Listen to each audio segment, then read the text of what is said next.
just kind of wanted to.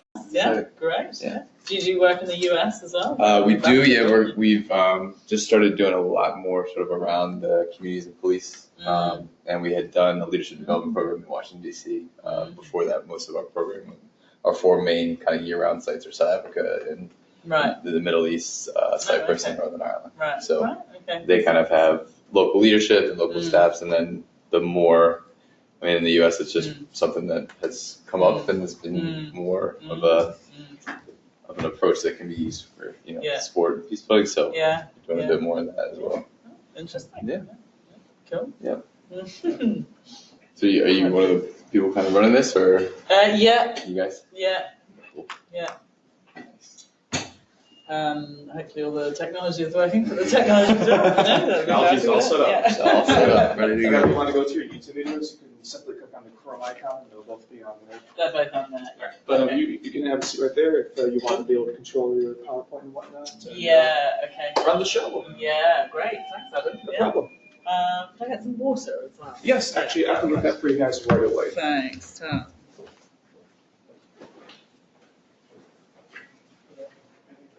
I had to pop out a few minutes early to go to back to the office. Is that okay, or is Of this? course, yeah. What time did they say it was finishing? 5? It said 5, yeah. Yeah. Probably. I mean, I am not speaking for an hour and a half, so there's no way. No worries. I might get to half an hour at the most, I think. And then the rest will be discussion and Q&A and all the rest of it. Yeah, that's fine.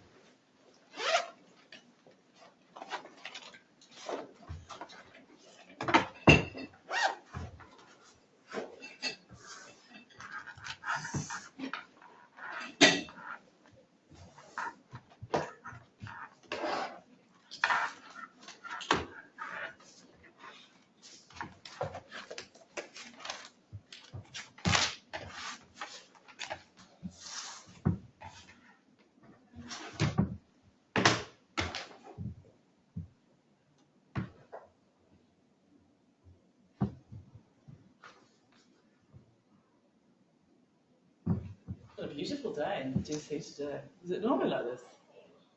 In November? Oh, sure. I mean, we've had a good run of fall weather here. I mean, it can go either way, but it's. Yeah. This is not abnormal. Yeah, this is hot for the UK for this time of year. Yeah, it's definitely. It's nice. Yeah. Where are you from in the UK? Well, I live in London. But Okay. I'm from Liverpool originally. Okay. So I did like I said before, we have kind of sites, and I did a fellowship in Northern Ireland Oh, right. for the last 2 years. Actually, I got back in June. So Okay. I've been over there in Belfast, yeah. Nice. Yeah. So been over there, have been over there for a while. Yeah. Experienced many of the weather situations. Yeah, Northern Ireland is worse as well. Even when I go to Scotland or anywhere else, it seemed like everywhere else was sort of better than the weather. Basically, yeah. It really is. Yeah. So. Well, anyway, the only way is up. I know. Well, that was what was great coming back to the US was sort of no matter what, you had the weather. At least the weather's better. Yeah.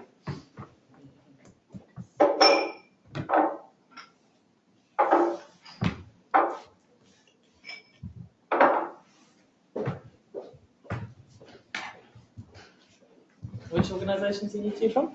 I'm from the Fund for Peace. Fund for Peace. Yeah. The International Center for Religion and Diplomacy. Okay. All right. Excellent. Do you interreligious dialogue, that sort of thing? Sure. Yeah, that's part of it. Yeah. So our mission statement by the book is bridging international politics, religious considerations, and support of peacemaking. Okay. So Fascinating. we have an interest in the application of data tools. We have a research aspect to our programming that I think of. Yeah. Right. Yeah. And your organization is International Nurse. Yeah, we're a peacebuilding organisation based in the UK, but working globally. Working. I mean, some of what we do kind of covers interreligious dialogue, bringing any kind of community, whether it be they religious, be they otherwise another group. But a lot of what we do is around dialogue and reconciliation and supporting people to come together and understand alternative perspectives. Yeah. Yeah, no, Through a absolutely. I range mean, of I means, think yeah. we definitely work in that vein as well. Yeah, I'm sure. Yeah, it's hard work. Yeah. Been around for a little over 15 years. Okay. And, really grown. I mean, I think probably for maybe the first 10 years, the organization was kind of discrete interventions in different parts of the world, but we're really starting to get a good presence, particularly in Pakistan, but in Yemen as well. So Okay. Yeah. our interest in this actually came by way of our program in Colombia, where we're looking at this sort of recidivism and cycle of violence that arises from large amounts of disarming combatants that are stigmatized, therefore unable to gain employment, go back into illicit economies. So, Yeah. And yeah. well, so part of that work is, assessing the ongoing reconciliation and reintegration programs. And one of I think where the data piece could fit in there is seeing where reconciliation is included in the reintegration program and how that affects employment.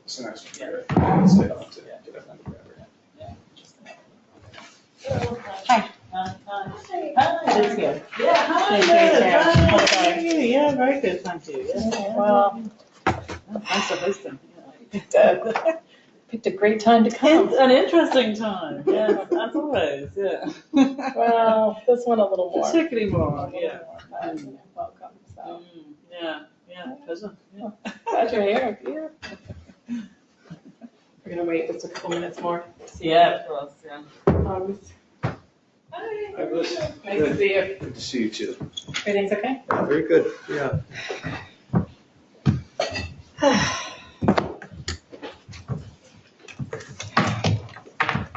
Pleasure to come down here. We have one of our former interns is at Partners. Oh, okay. Yeah. Lauren. Yeah, no, it's I really do love these offices. They're so kind of open and bright. So it's nice. It's a good group of people. Except for Cindy, of course. She's a little tricky, but we try to keep her on track. Yes, everything will be a little I'm different. Cindy. That means Hi, someone Cindy. join in the conversation. And they can hear us. The microphones are active. So. I'm a learning and evaluation advisor.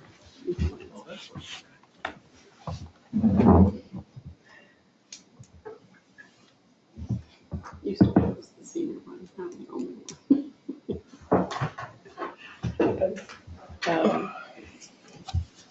Just senior.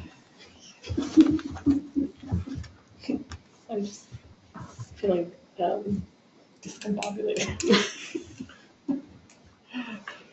It's been a weird, I actually have to say, it's been a weird couple of weeks, huh? That's right. Yeah. Kind of felt like we woke up in some strange parallel universe there. Yeah. It's like, no, we're not really. This is just like this But, you know, parallel universe thing I going still on. wake up every At what morning. point do we get back to the real universe? Yeah. I still wake up So every, waiting for that. I still wake up every morning. Yeah, I had the same after Brexit. Yeah. For the, Yeah. Okay, so you guys, To move you on. give us a little therapy here. Yeah, session here. How did you guys move through it? Well, I don't think we have, yeah, I don't think moving through as a sort of present continuous. Yeah. Well done. But you have a court date coming up, right? And one judge has been very outspoken saying that. But that's really just about the court case, which has just been won last week or the week before, was about that Parliament must, the MPs in Parliament must take a vote. It cannot be a sort of sovereign decision taken by Theresa May. So the MPs must vote. But that's not to say that their public has voted in the way that they have voted. So the MPs have a duty to be true to their public. Well, they do, yeah, I'm afraid. So I'd be surprised if they voted against it. But you just need, I mean, the vote is Feel like so close. You just need one or two to cross the line, right? Yeah. I'd be disappointed if they did though at this point. This is what the country has voted for, and I don't agree with it. But that's what living in a democracy is about. And this is what we do as peace builders all the time: is that we encourage people to talk to the other and do so without fear or intolerance or misunderstanding or what have you. Well, you It's could really do hard it to without because fear or most of intolerance yeah. and just say, no, this is no. This is not right. Come on now. Be sensible. Most of my family voted for Brexit, and I'm sure people here are in a similar position with families. I know when Thanksgiving's coming up. Yeah. There was this wonderful bit on the radio yesterday about how to speak to your family members and how to politely ask questions and to listen. It was Well, wonderful. no, and to talk the topics that you could Kojonami. talk about were like Brangelina. Why are they getting a Yeah. divorce? Oh, I'm sorry. So I heard the other thing. Keep it Acceptable topics. Brangelina. Why are they divorcing? And then there was the iPhone 7. I mean, the Nokia 7. Not good. Like, it was like the topics that you should talk about at Thanksgiving dinner. It's enough to make you go hiking and skip Thanksgiving dinner. Yeah. Conservative. So good that Hillary was doing that. I think that's what we're going to do. Yeah. But it's funny, huh? Yeah. Yeah, we certainly had lots of family arguments in the immediate aftermath, but yeah, it's not helpful. But I also think Brexit is a different issue. Of course, yeah. You know, But it's a lot of the same undertone, if you like, is similar. Very much, I think, yeah. Yeah, but not to the degree. But Yeah, well, we have to live with it forever, whereas you hopefully only get him for 4 years. But We get another shot in 4 years. yeah. You guys could have another referendum in 4 years. Well, can't keep doing these referendums. They don't think they'll work. Oh, please, no. Yeah, no, exactly. it's funny. My father-in-law, he worked for the EU almost from the very beginning, and we were there in August. And he's 80 something years old. Yeah. It's just like I can't even believe it. Yeah. All right, what were you saying? I'm so sorry. I just kept hearing Yeah, so beeps these are and wanted coming to up. know how many people had logged on. Yeah, so for people on the call, well. we're just gathering and Gossiping? yes, Yeah. having a therapy session. We'll start in a second. Of course, that's why I shouldn't sit at the back. I can't read that list from here. It's 4 people are Okay. online right now. There you go. Cool. Yep, we're good. Shall we get started? Let's What get time is it? started. Yeah? Yeah? Okay. Great. Well, hold on. I need to go to the thingy. There we go. And then I can just... Yeah, if you want, it's easy to use the arrows, so right will advance, and if you need to go back, you can click left and we'll go back. Yeah. Okay, brilliant. Well, thank you all very much for coming, and thank you very much to the Alliance for Peacebuilding for hosting this talk. My name is Debbie Bull, and I'm the head of Programme Design, Funding and Assessment for International Alert. We're giving the talk today on technology and peacebuilding, and this is something that Alert has been working on for the last couple of years. Obviously, I think like most people, we started off with thinking about technology and peacebuilding. Hello, welcome, come and join. From an M&E point of view, looking at data collection and data analysis, but fairly quickly moved on to thinking about technology and peacebuilding as a programming tool within the peacebuilding program itself. So a couple of years on from that, just sort of looking to share some lessons about what we've done, how we've done it, and what some of the challenges are within that sort of emerging sector. So today I'll take you through a little bit about International Alert, just to sort of introduce us for those of you who don't know us. And then I'll start actually with talking about some of the overall challenges that we find in tech and peacebuilding.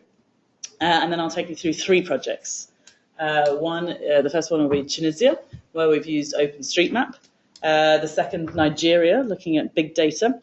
And then the third is the Philippines. And thankfully for everyone, I will be quiet at that point because I have 2 little videos to show you, which together take about 10 minutes.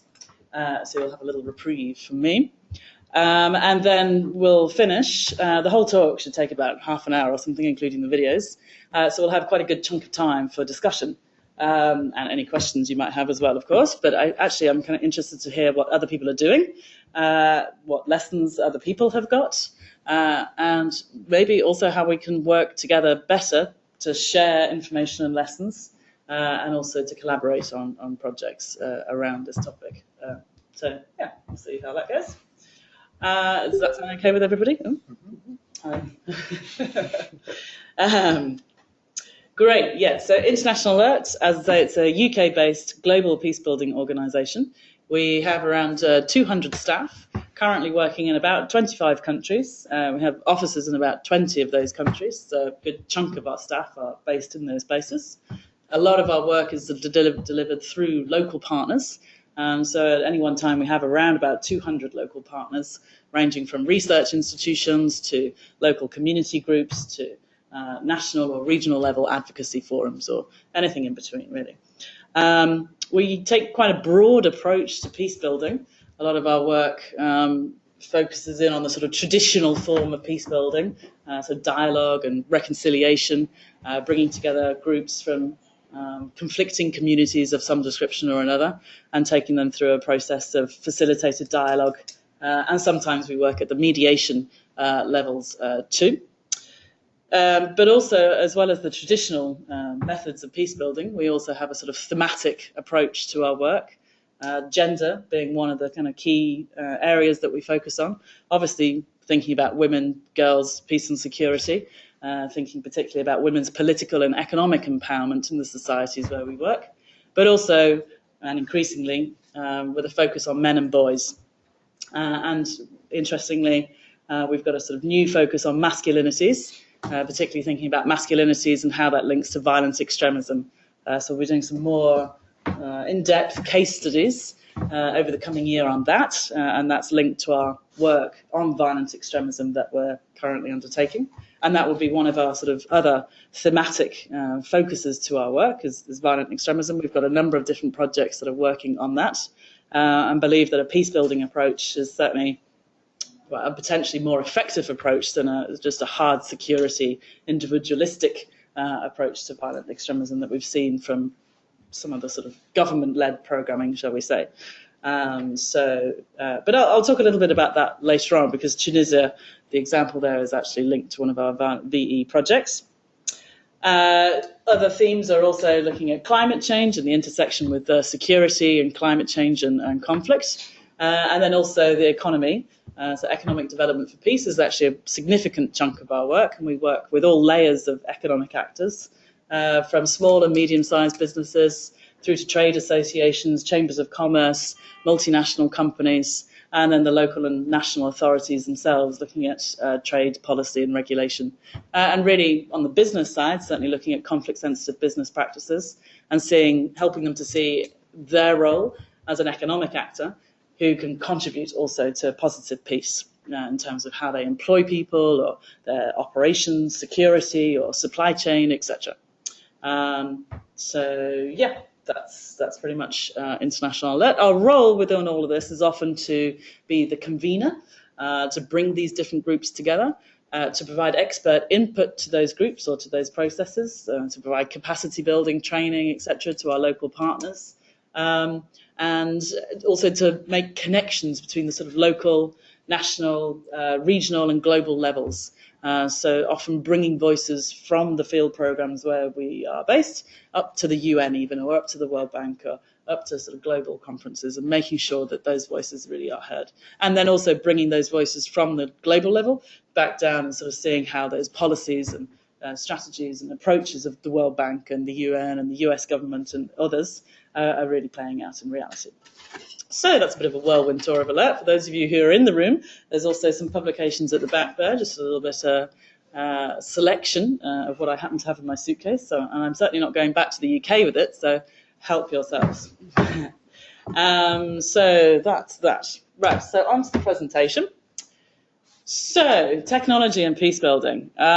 Certainly, a lot of the concerns that we have, which I'm sure you all share, is around the security. For example, we're using WhatsApp quite a lot at the moment, partly as an operational tool for our crisis management team, for example, when there is security information to be shared, or when there is a specific crisis that is happening that is affecting a staff member in country.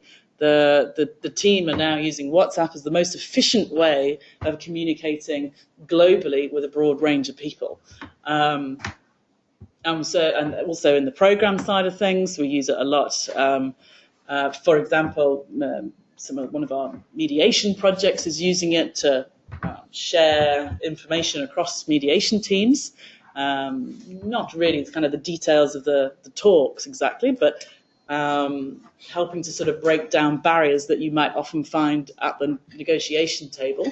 Actually, kind of some of those teams can communicate in a more fun way, a more informal way, helps to build up relationships. Maybe they're organising dinner or sending a photograph of the guy at the talks who's fallen asleep or what have you. But then what happens to that information? When the terms and conditions for WhatsApp have changed, and you accept when you get an update on your phone, you accept the new thing. Who reads those terms and conditions? I certainly don't. But it's on my phone, and I'm using it for work. This is sort of veering into another aspect of security, which is a concern as well, which is a bit of a hot topic here. But the use of personal devices for work. And where then does the governance of the data and how that data is used, how that data is managed, how does that fit with the tech team, who are sort of meant to be responsible, number one, for the data management of the organization? And then how do you kind of bring in firewall issues? How do you have antivirus protection when you've got your personal devices in use on a sort of frequent basis? So that's something that we are grappling with and certainly don't really have any effective solutions for, because we're a small institution as well. We can't replace the ease of WhatsApp and the ease of using that on my phone or someone else's phone with an organizational structure that just doesn't exist. So how can we sort of keep up with the times, but also sort of keep up the security element to it? And that's definitely a big question mark that we have. That also raises quite a lot of ethical concerns. So not just around WhatsApp, but around data management in general.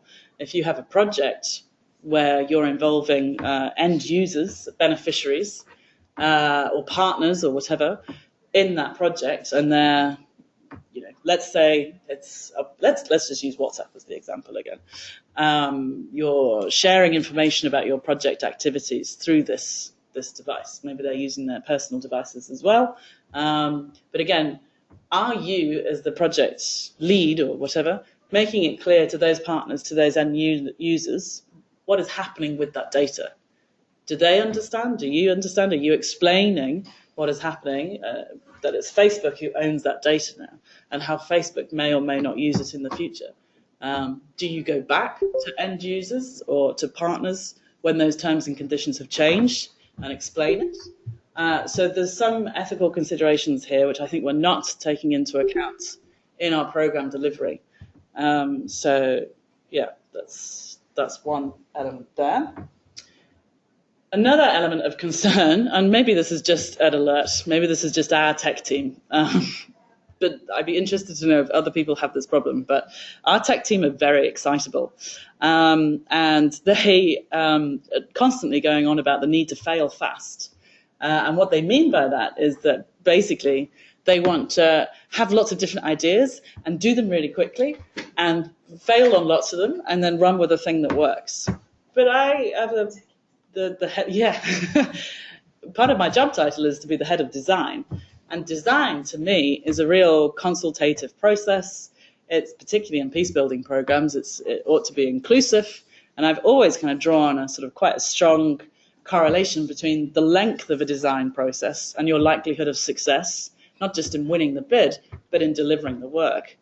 And I'm pretty uncomfortable, and other people are too in our organization, that the tech side of things seems to be moving a lot faster than that. And not just a lot, but significantly a lot faster. So how are these ideas really being tested? Do we know that they work? Again, this comes in with sort of more ethical considerations that we're, particularly if it's not just an internal thing that they're developing, but an actual program idea. Yeah, do we really want to sort of be so experimental with donor money, with beneficiaries' time?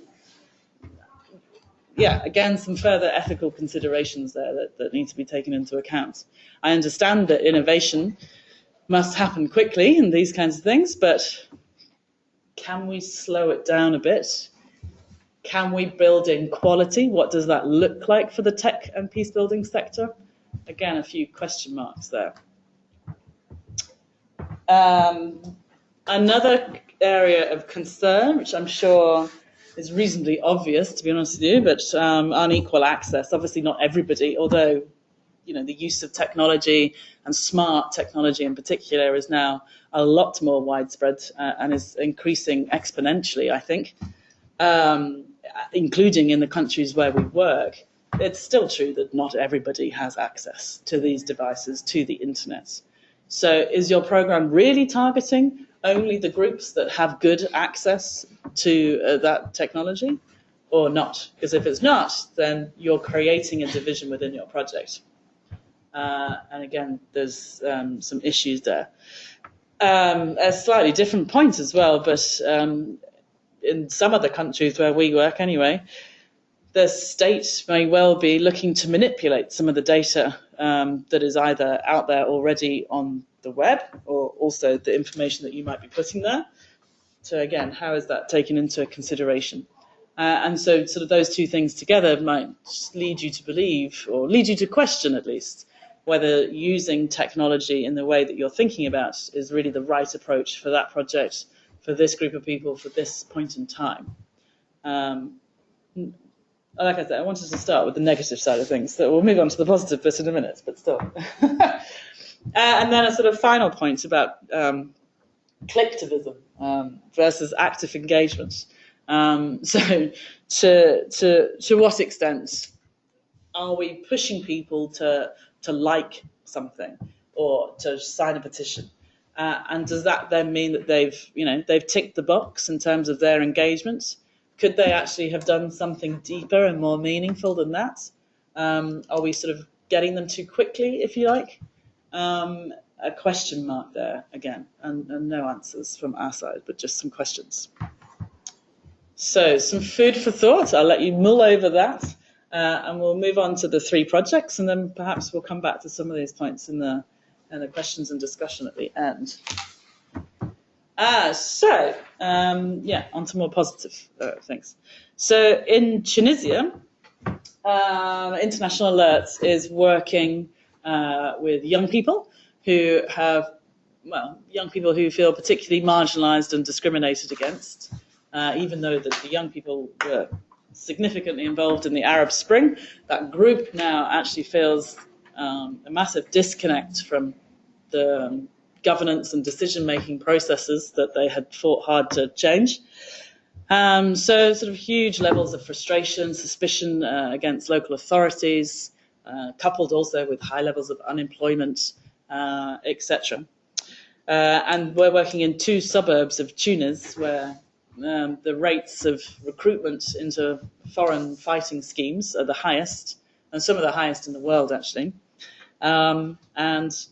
Looking, a lot of research that we did, some of which is at the back actually, pointed to this level of exclusion and discrimination and disconnect with local authorities, and disconnect also with their local areas, that people felt that there wasn't anything really keeping them in their area that was interesting, they didn't know what was happening, etc.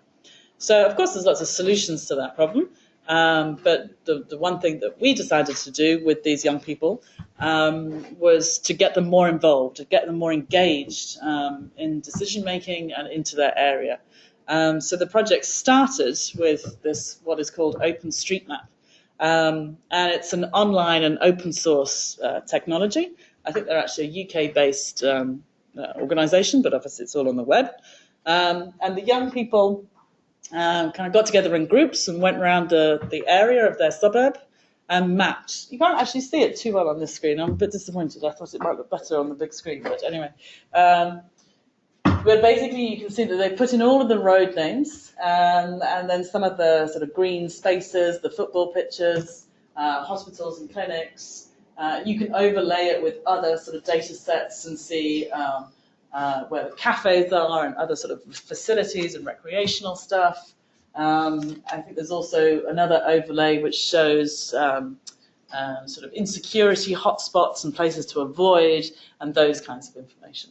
And you can see, interestingly, in the suburbs that surround the red demarcation line, which are the sort of wealthier suburbs of Tunis, a sort of complete lack of information, which still exists today. So the young people are really proud of this map. And in doing this map, it also became a discussion point with the local authorities. And we've sort of facilitated some dialogue, again, sort of using this as a tool for discussion about what resources actually exist, what do the young people want to see in their area, perhaps in terms of sort of better street lighting, for example.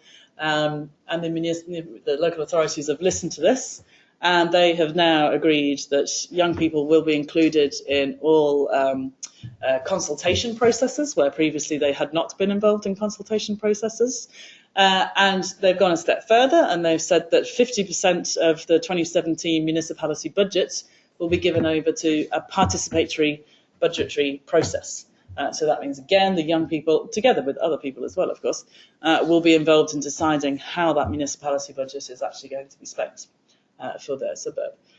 So a very simple tool, and to be honest, for those of you who may be old enough to remember, Robert Chambers has been going on about this kind of thing since the 60s. So this is just a sort of updated version of the sticks and stones that some of us may have used in years gone by. But anyway, this is the new system, and this of course is a great way to engage young people in particular.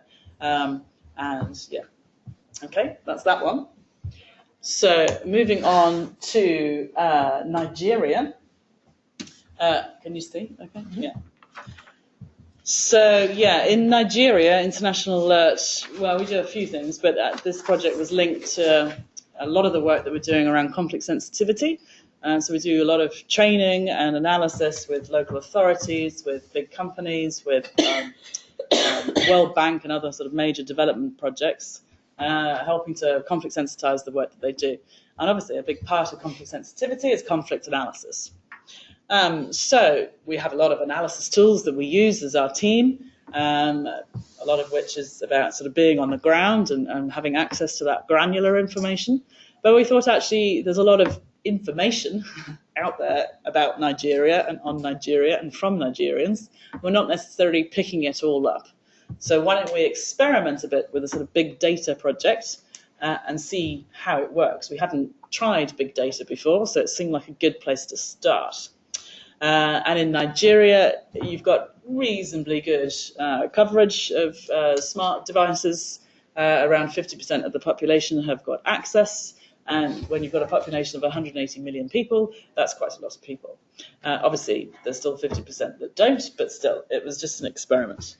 So this diagram, this is where me as not a tech person comes into difficulty, but anyway, we were using the Microsoft Azure platform, which again is a sort of open source free data tool that you can also use, and we used it to collect data. You can see at the top there the sources of data, blogs from within Nigeria, news sites, Twitter as well, and anything else with the .ng website, basically. So we collected all of this data, sort of shoved it into the analysis box, whatever that does in that middle bit, I'm not quite sure. But then the machine learning angle to it is where it sort of tags data for you by location, time, act as the peace factors, which for us is I've got to remember them: power, safety, income and assets, justice, and well-being. There you go. That's our alerts 5 peace factors. And yeah, so then once you've sort of analysed the data, you end up with a data set that you can ask questions of. So, for example, you could search by area and topic. So, Kano and security, for example. It's not so sophisticated. This is one of the problems with this tool that we have used, that it's not very advanced. So you're not able to sort of do more in-depth research than that. But it does give you a sense of sentiment analysis, if you like. And maybe I'll move on to this. Oh, well, sorry, before I go on to sentiment analysis, what the potential for this tool is that you could do more actor analysis and see who are the connectors within the data sets that you're analyzing, and then actually target them through your program. Now, we didn't do that yet, but we found through this testing process that you could do that, and that could be super interesting. And maybe through that you find people that you wouldn't normally have found through your regular programs. So that's quite an interesting point to note, I think. So on the sentiment analysis, what we did first was we tested it.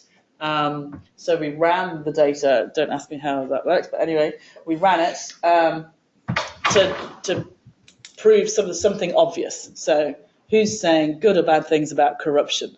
And obviously, we were hoping to see this graph show that people were not happy about corruption. So we're sort of proving that the data sets are working for us, if you see what I mean. Because you need to be confident. If it was all in blue on the corruption, then we'd have done something wrong. So then the next step, again, quite appropriate for here, was trying to predict elections. So in theory, quite an easy thing to do because you've only got a 50-50 chance of outcome. But we were monitoring this in February, March last year. And you can see that even before the elections were delivered at the end of March, we were predicting that Jonathan Goodluck was going to win based on sentiment analysis on Twitter. And he did, in fact, win. Brilliant. But I think for us, it still doesn't really prove that the data works because A, it was only a 50-50 chance either way. And B, of course, it's only one data set. Almost certainly we know from Brexit and from here that that's just not good enough. So I think there's still some issues there around how we're using big data. What I would say, though, is that we're now working with Microsoft directly, and they've given us, I don't know how many days, 10, 20 days of their experts' time.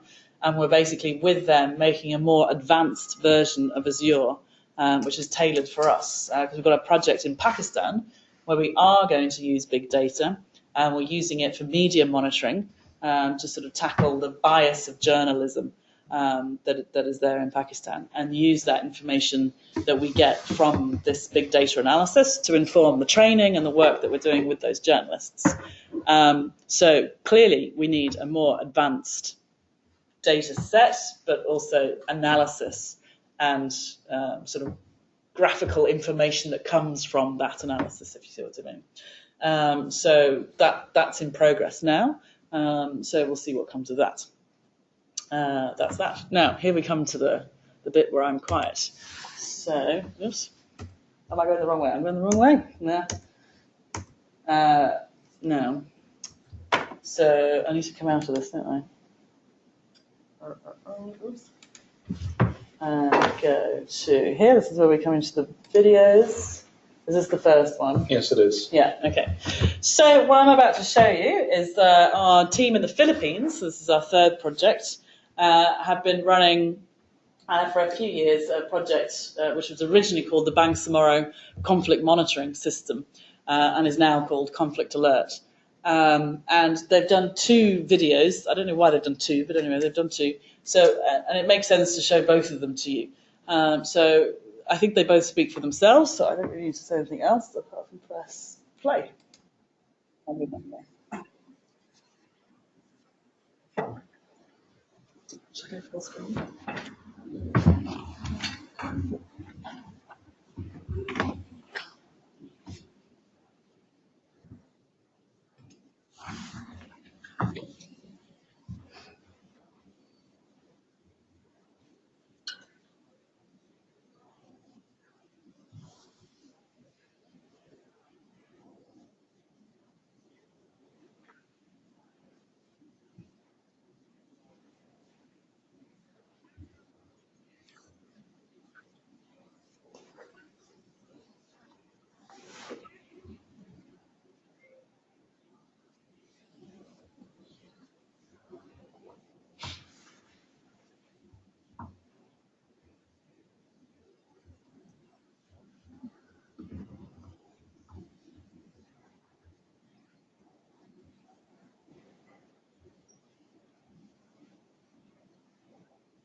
The second one. Yeah. So the first minute is a little bit repetitive, but otherwise it's.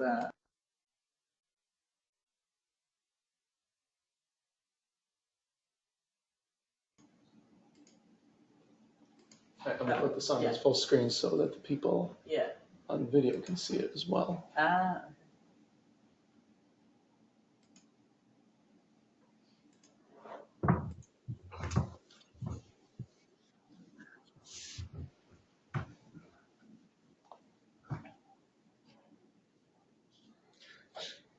Yeah.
There you go. Cool. Okay. That's basically it. Yeah. So over to you now. Well, first of all, perhaps you have some questions, so we could deal with them first. But then it'd be great to get into a bit more of a discussion about what your ideas are. Do these challenges also resonate with you? What struggles are you facing? What ideas do you have? Mm-hmm. Mm-hmm. Yeah. This is in the Nigeria example, with the actor analysis. Mm-hmm. What was the data source? So it's web reports, everything that's online, any sort of media reports, but Nigerian media reports, Twitter, yeah. Okay, Those are the two main sources, yeah. So and blogs and that sort of thing, yeah. Okay, and these sources, so these are consistent from sentiment analysis, the actor analysis, the conflict sensitivity. Yeah. So are there different tools that are used to produce data for each of these areas of concern, or is it the same tool that just... It's the same tool. It's all on the sort of Microsoft Azure platform, and you can just get it to do different things, basically, yeah. I mean, it's like I say, it's not very advanced, so there's a limit to what you can get it to do in its free form. It's online. That's why we're working directly with Microsoft to sort of have a more advanced version that we can use that's tailored for us. So it's pretty limited, basically, especially when you've got such a large amount of data. I think it was 275 million tweets that were processed around that election 3-month period. So, yeah, there's a limit to what you can do with 275 million tweets if you haven't got a very sophisticated software to process it for you. So, but you've found it useful. The actor analysis really I found particularly interesting. So you can have a mapping of would they call them social influencers? Yes, exactly. Yeah. And does it show relational dynamics between them? Or is it more just kind of a layout? These are the main figures that we're looking at, and this is where they're at geographically, or does it arrange them along other? Well, I don't know how it would look exactly, but yeah, in theory, you can see who's connected to who, like a sort of mega LinkedIn, if you like. Yeah. But like I say, the sort of end user face of it is not great. So how useful then it is to actually sort of process and identify people, that's what we weren't sure about. But I think if we can go to the next level with it, then that's definitely what we're looking to do in Pakistan, for example. So that's... And is this around the same kind of generation of analytics tools as, say, GDELT? I don't know. It's something that I've looked at that I came across from the Peace Tech Lab at USA. It's very much of a first generation. And, okay. And I guess if you're a peace builder with also really strong data analytics skills and you already have facility with these kind of tools, maybe you can get more mileage out of it. But it was rather confounding to us. Okay. Okay. Well, okay. It sounds like it might be slightly better, but okay. Yeah. Mm-hmm. I don't know if we did intros. Sorry. Yes, please do. Yeah, we've met before. Yeah, that's right. Yeah, of course. Yeah, I thought you were familiar. Yeah. So I'm mostly concerned because so on Tuesday, for example, several thousand students here in DC organized a walkout to protest at the Trump Hotel. Mm-hmm. And I think about Tahrir Square, also the social media mobilizing dynamic of that. So mostly I see this and I'm worried about governments getting their hands on this and being able to prevent social media-based organizing. Yeah, absolutely. I'm curious about your thoughts.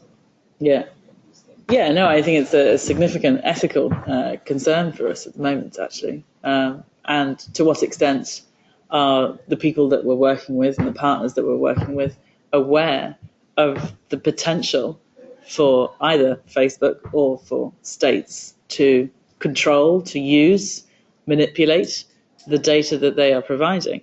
I mean, I think that's a sort of a global issue outside of just the peacebuilding sector. Obviously, it doesn't just apply to the Trump Tower incident and control in that sense. But how do we? Is that an internet privacy question that then needs to come into international regulation? How on earth do peacebuilders get involved in that field? It's hard to know. Is it just about making people aware that they need to be careful of what they say and do online in countries affected by conflict? That doesn't seem good enough. And anyway, like I said before, I know at Alert internally, we're not going to do away with WhatsApp because it's too useful, it's too widespread. And I can imagine that young people outside Trump Towers or in Tahrir Square again would feel the same way. So what then do we do?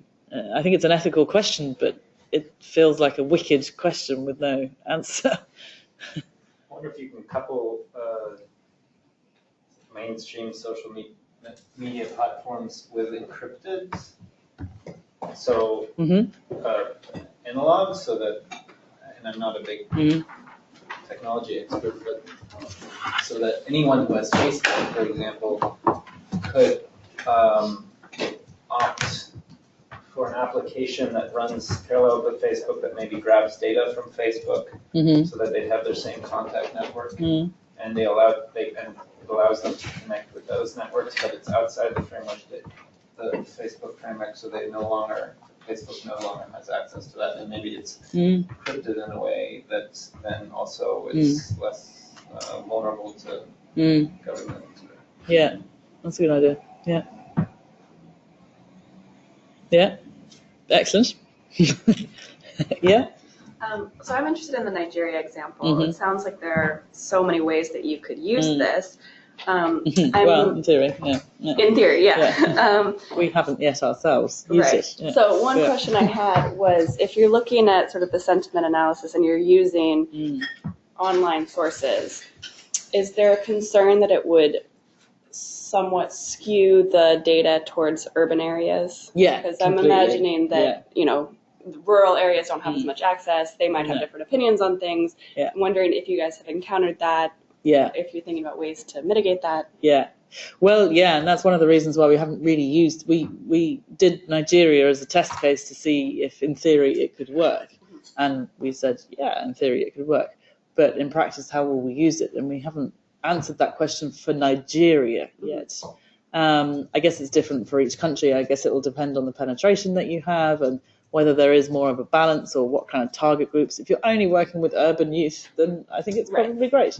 But for us in Nigeria, we're not. We do need our analysis to be broader than that.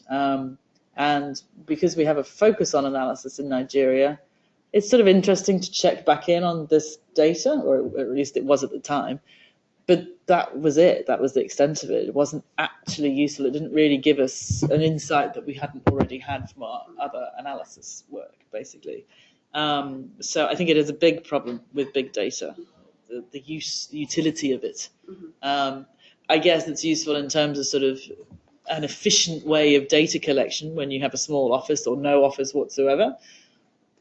For us, actually, perhaps the where you have no office and no presence, it is an easy way to collect data and understand a little bit about a country which perhaps you're not in. But it comes with a huge caveat about this unequal access to data, and so therefore the bias that comes with it. So what do you really use it for? Right. But in Pakistan, it's a different question, because we're working with journalists who are then producing all of the information that we're analysing. It then does become quite a useful tool, actually, because you're using it to inform and influence that training program and that discussion that you're having with that target group. So then it becomes entirely relevant, and it doesn't matter that half the population or more of Pakistan don't have access, because that's not what it's about. So we haven't started that project yet, but we think that could be a really interesting use of big data, so we'll see. So we do have some people online who would like to ask some questions. So for those who have audio online, feel free to ask any questions to Debbie at this moment. Hello, my name is Paul Stevers. Can you guys hear me? Yes, loud and clear. Hi, Paul. Hi there. The one thing I'm intrigued with the various things that you're doing with technology. Do you ever have utilize offline libraries for people that don't get access to the internet? Like, for example, you know how there's Khan Academy. There's also available offline through World Possible. And if there was a large library about peace building and about nonviolent conflict resolution, that could be made available offline, in communities. And that's one of the things that we do, but we don't have a library. We don't have a section of the library on peace building. And that's why I'm asking a question. We don't use it, but it sounds like a great idea. I'm going to ask the room and everyone else online if other people have been using this or come across it. No? Okay. Well, it's something to explore, Paul, so go for it. Which organisation are you from? With Charity Help International and also Think Renewables. But if the rest of you haven't heard about it, there's almost like an aggregator called World Possible, and they have put together Khan Academy, Wikipedia, Medline, and a whole bunch of things that's available offline that you can put it on a computer and just turn it into a hotspot. And you can put this in every school. Now, they put all this together, and it's quite extensive, and if you wanted to see what they've packaged, you can see it at rachel.golearn.us. And that is sort of like an example library they have. And if you ask me, there should be a section that is all about peace building, and that members that the peace building community could all contribute and have a very serious section on conflict resolution, etc. Okay, excellent. A useful tip there. Thank you. Yeah, so that is okay. All right, so thank you. Thank you. Any other questions or ideas? I'd also like to chime in. My name is Jenna, and I work with World Possible, so this is really a great connection. Oh, okay, great. So, Paul, thank you for chiming in about that. I think that's a great point. We could have a peace building section to add to it, so I could definitely bring it to the executive director of World Possible. I added some links within the chat section, so feel free to check those out. If anybody has any questions or anything, let me know. Sure, will do. Oh, everyone's starting to file out of the room already, but I do have a question myself. This is kind of related in your work to Nigeria, but it can be really applicable to any of your work.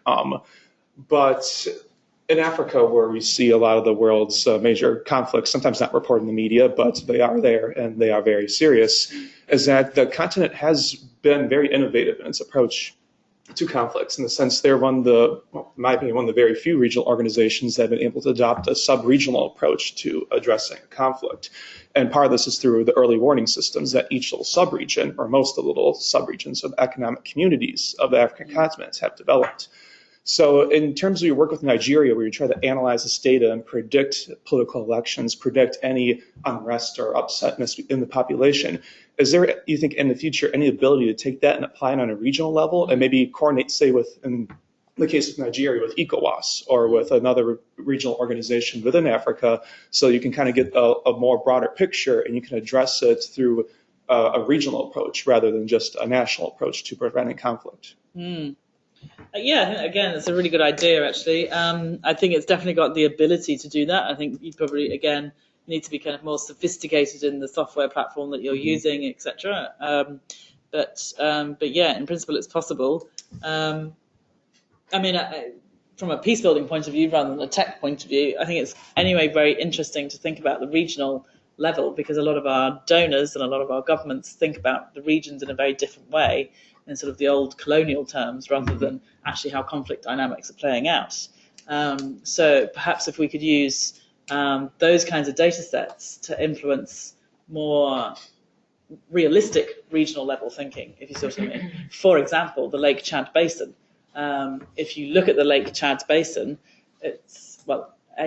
the lake has disappeared, and if you overlay data around recruitment to violent extremist groups, you would see a correlation in terms of the degradation of the lake and high levels of recruitment. But the Lake Chad Basin sort of falls outside of a sort of normal zone of donor or even national government level thinking on what is the region, if you like. And so nobody is really interested in thinking about that at that regional level. Mm-hmm. But I think kind of more data that can show that there is that sort of link and that correlation is a really useful advocacy tool with both Nigerian government and other sort of national West African governments, and then with donor governments too. So, mm-hmm. Yeah. So yes. Anyone else? Anyone else? Anyone else on the call wishing to ask a question or any more comments? No. Great. Well, thank you very much. Thank you all very much for coming. Yeah. Thank you. Nice to meet you all. Thanks for the ideas. We look forward to seeing where you take it. Well, yeah, me too. For those who are online, I understand that some of you may have difficulty seeing the PowerPoint presentation from this camera angle. If it's okay with Debbie, I could email out the PowerPoint presentation after this is over, as well as the links to the 2 YouTube videos as well, so you can all see that. Cool. Thank you, everybody. Thank you.